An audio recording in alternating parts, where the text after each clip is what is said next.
All right. Hi, everybody out there. This is MC Recovery. Happy Easter to everyone. Remember to hit the subscribe button. I just wanted to get on here and break down the body, mind, and spirit of the 12-step process and stuff, and how that God saw fit to resurrect me in my physical, mental, and my spiritual journey and recovery. And hopefully, y'all can have a spiritual journey also. This, shit, it was good marathoning earlier, so oh, excuse me, with the cracking knuckles and things. Marathoning is going to like back-to-back meeting groups that's coming from different part of your city or town to share at the particular hall of whichever group is putting on a marathon in AA, NA, and CA. So remember to hit one of these subscribe buttons, tell a friend, share it. Happy Easter and everything. And let me see if I can find this soundboard. Get this thing started. So, yeah, I was driving down the road and stuff, and man, I said, wow. Normally on Easter, me and my son, we get real dressed up and popping. So his mother came and got him. So, I didn't get a chance to do that with him today, but maybe I'll do it next week. We can do that anytime. Yeah, so I put back up here on my board sponsorship. So at the 4 treatment centers on my 4th trip, when I didn't get no family help at the treatment center, like donations and stuff, now I'm really in treatment. And then I saw fit that, wow, nobody ain't sending me no money. The only thing they gave me was a carton, not a carton, but a canister of roll-up cigarettes and underwear, nothing else. So now I'm listening to all those groups in the treatment centers. I'm listening to everything. I'm listening to the outside speakers, and man, I'm starting to see, wow, I got a lot in common. I think I need a sponsor this time because the last 2 times I only had sponsored by name, meaning you know the name of my sponsor, but I'm not sitting down doing no work. Not sitting down knowing what work. Physically, I'm going to meetings, but I'm not putting in the work for why I'm there physically. Yeah, I'm treating my body. I'm treating my body when I'm fellowshipping at the dances, the picnics and stuff. But it's like I'm not picking up nothing for my spirit, like a commitment or something. I'm being real picky about what meetings I want to go to. So I'm treating my body, but as I'm sitting up in the front or as I'm sitting in the back, chit-chatting and talking, thinking I've been there just as long as the old timer when I only been there for about 6 months, 7 months. So this time around, I was either sitting on the side, giving me a nice view, and I was listening because I was going through the work in this $5 textbook at that time of Alcoholics Anonymous. And then everything I was going through was allowing me to hear what was being transmitted from these different meetings. Even when I was in the treatment center, I sort of saw like, wow, now the 12-step process is making sense. I'm seeing why I was powerless from that first drink, that first hit, that first the marijuana joint. So once I saw that, I said, man, I'm in the work. I got a sponsor. I think I picked up a sponsor like in that program right before my 90 days. And so, I made sure that, I was in that first step, the physical part. Like when I put one in, like one drink, it sets off allergic reaction. An allergic reaction where that my body has somehow became abnormal. Abnormal. It been abnormally altered.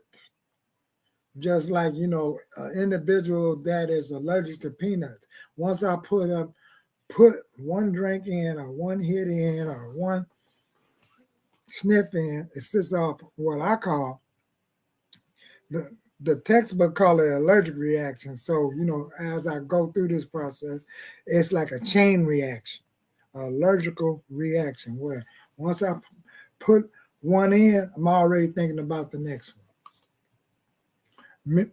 Physically, I'm physically thinking about the next one. My body already then took off before my mind, thinking, wow, I need another hit.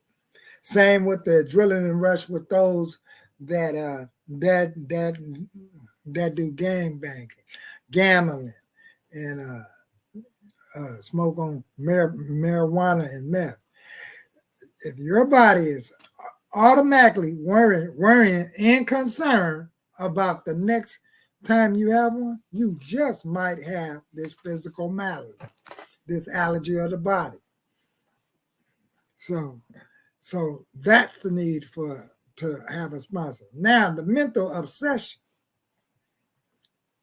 at the while of being absent from alcoholics or drugs, even after getting out of the LA County Man Central Jail, why couldn't I pull it off?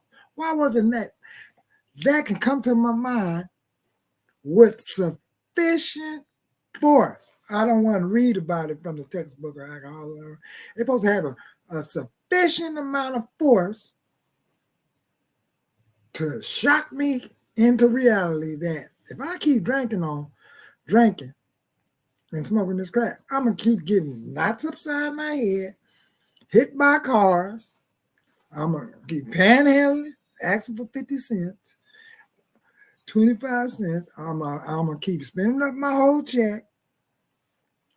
And I'm going to continue to lie to get the next one. Now, it's bad enough. We all lie anyway. But this sort of lying becomes the truth to hide the fact that I just want one more drink. And this is where it talks about in the book of being cunning, baffling, and powerful. It is that cunning that it will hide the idea that I'm a crackaholic, alcoholic, and everything. So, that's the mental obsession. The mental obsession is that while absent, somehow my mind convinced me that somehow, someday, that I'm going to be able to drink and enjoy my drinking, huffing and puffing. And if you're in Overeater Anonymous, it will convince you one day that somehow you're going to be able to eat and not worry about the next plate until the next one as a normal individual. Like I'm going to be able to drink in etiquette, smoke, crack in etiquette, make plans and stay on schedule with things. That's not it for the crackaholic or alcoholic or the individual like me. Now, what saved the day is the second part of that step one, that unmanageability. That's on the spiritual side. That I'm getting out of myself. I'm getting me a chip commitment, calling out the chips, or being a literature person, explaining what kind of literature that we have on the table at these AA meetings, or a welcoming person. Some meetings I was the one that will pick up the cigarette butts and clean up and make sure everything is tidy before and after the meeting. So when you get out of yourself by having a commitment, you're physically there and you're treating your body. You mentally thinking a day or a week before about what you're going to do different with that commitment. Well, that's what I did. So that gave me a whole lot of things to do. So if I had these sort of things going on due to the instructions of my sponsor, like, go to 3 to 4 meetings a week. So I figured, shoot, I'm going to 4 meetings a week. I might as well pick up 2 or 3 commitments. So that had the ball rolling. And with that, man, this is long. 24 years of continuing Easters and Christmases and all of that stuff. Where is that journal? I wanted to see, did I do some writing in that 1998 journal? I normally had it close by. Do I have it over here? Let me see. I hope it's up here. Oh, here's that 12 and 12 book that I was talking. This the other 12-step book. Let me see. Oops. Well, that's that book, the 12 and 12. The 12 and 12 mean 12 steps and 12 traditions. So maybe in another video, if I see something in that journal, I'll get back with y'all. I just wanted to share the physical. The physically, I had a physical resurrection in the process of recovery, where even at 24 years, even though the early stages of my recovery taught me how to communicate in this mainstream of life, like, help out the community, help out myself, be an ear for those in my family. So, I went to the marathon. It was good seeing people. I came in the rooms in 98. It was good seeing people right at the marathon that was here before I even came. That's a blessing. I mean, to see people still sober and still in sobriety that was here when you came through the door and you were stuttering. You was like, wow. Whew. You was like, you only had like I only had like 4 or 5 outfits to interchange and go back to back meetings with. And now today, boy, now it's like I'm the new old timer. So that resurrection, physically, still fellowship and doing meetings, conventions, which taught me how to do the regular kind of conventions and to go to workshops when I was trying to better do things for myself. And I got curious, like, when I went to the photo convention. So I didn't feel all out of place, because I know I'm at a place where, where I'm having fun, that I'm doing stuff and I'm not feeling dominated like, everybody worrying about why you here. So in the early stages of recovery, those are effects I used to have going to church. Like, everybody must be having them low self-esteem stuff because I didn't put in no work. And I'm just prejudging everybody, like, why everybody this allergy of the body, this disease, which is the disease of addiction, will play tricks on you and say everybody's doing things better than you. So I had a reservation also of the obsession of the mind, that even when the thought even come across my mind, it is coupled with a recovery thought. Will be, did you pull it off the last time when you took one? And really, I didn't. So when you get in the process of recovery, it plays the whole tape. But like those relapses I had in the early days, when I didn't put in no work of recovery, it never played the end of the tape. Never. It always showed me the glorification of the outcome of what I think I'm gonna have. Like, yeah, you got this check, you got this GR check, or you made this little money, and nobody is gonna know. And if even if somebody do know, go buy this pink champagne, because that didn't get you loaded, or the golden champagne. That didn't get you loaded, but it sure set the ball rolling. And right when I took that first sip, that malady, that mental obsession, malady deep down said, you took a drink now. I bet you get you a Bacardi one by one now. And that's exactly what I did. I went and got some Christian Brothers, Bacardi, and before you know it, I was off to the races and don't know when I'm going to get back sober. on every relapse. I had a relapse where you know, I was going with this female, and all I got was a charge, thinking I was gonna get a kiss, and that was enough to bring about sufficient force to say, "Just give me that joint." And when I took that hit, that voice said, "You hit it that time," and I knew I relapsed, and I went on another run. So you know.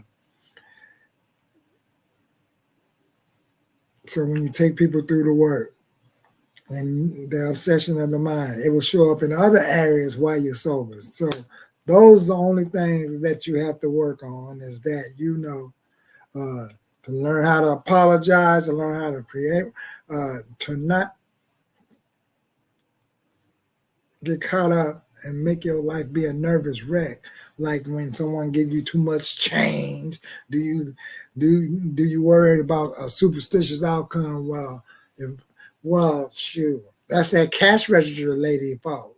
Why should I go back and give her that dollar? Well, if I notice it right there on the spot, I better go back, because I don't know if I'm setting up another snowball effect to some relapses that I had in the past when I didn't turn around and give the change back. So, you know,